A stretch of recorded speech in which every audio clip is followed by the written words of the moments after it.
So this is how you lose time. But the UFC, all of this MMA adjacent shit. Who did I see this week? Chuck Liddell with Giorgio Poulos, the wrestler, on his show. And Liddell is teaching Giorgio something. Okay. Who else did I see? Johnny Boney Joni. Well, he's actually got some news because he's with Francis Ngannou and they're talking about introducing him to a lawyer that will get him out of his contract with the UFC so he can fight Francis at MVP. That's good news. But it's MMA adjacent news. The announcement of convicted anal rapist Conor McNuggets coming back, MMA adjacent. No, you said, no, man, that's real. It hasn't happened yet. And he's saying, oh, he wouldn't book Johnny Boney Joni because he's unreliable. The anal rapist is not unreliable. I got a toe injury. It's not. And who did you give him? Not Michael Chandler, but you gave him Holloway, a guy he's already beaten once. Come on, get the fuck out of here with this. That's how you can tell how weak of an offering it is, because they're having to go back to nostalgia to remind you of why you should like the sport. And with somebody like Honda Housey crapping on Hunter Campbell, people, newbies know the name, but they don't remember Joe Silva. They don't remember when it was good.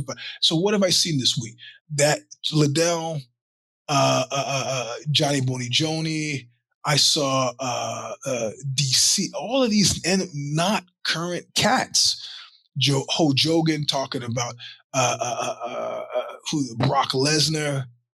Why don't you talk about half those guys from Amunu to Suruki, Lakaduku, Lakaraka? Yeah, these guys.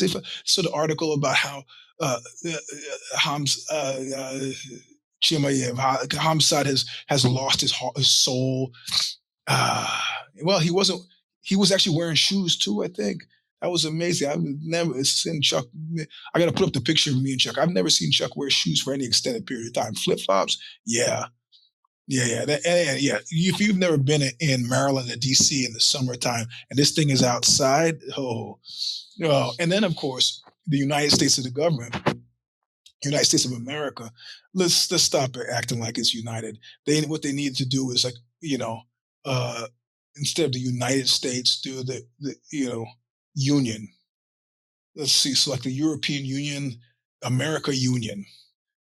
And all these are separate countries, right? In Alabama, good luck to you. Good luck to you. See if you can sell your shit to China or Cuba, which he's thinking, with the presidential maniac is thinking about invading now, apparently. And then, of course, apropos of a couple of weeks ago when I said Pete Hegseth is on his way out, he's misty as fuck. What does he do? He decides to pull 5,000 troops from Poland. Poland fucking flips the fuck out. Trump flips out. He's like, I didn't mean Poland. Or at least he said that when the response was so bad. So now they're actually sending the troops to Poland, their steady partner. And Hegseth is on like, I fucked up again. And all these things, these stalwarts that you imagine. I mean, how is it possible? That guy went to Harvard and Stanford, was, Bachelor of the Year, People magazine. Confirmed bachelor, yeah. And I'm not gay shaming. I'm just repressed gay shaming. And how could you, 10 years, all these big names, this is the thing. There's a speech in David Rabe's play, The Basic Training of Pablo Hummel, and I've used it for doggerel purposes. There's a long extended section during a Buñuel song, and I start forgetting the middle section. Independent Republic of the United Great Lakes, exactly, man. They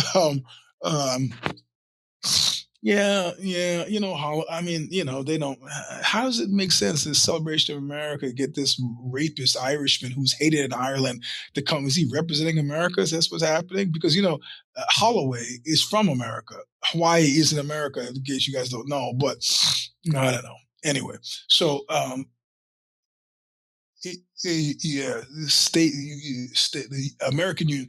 So how is it possible that all of these people just, and that's the thing, the David Rabe speech that I started to rip off of the Buñuel song, is about, there was one boy walking, talking, singing some song soft to himself. I know this because I played Sergeant Tower in the play, The Basic Training of Pablo Hummel. It's a short read. You should get it.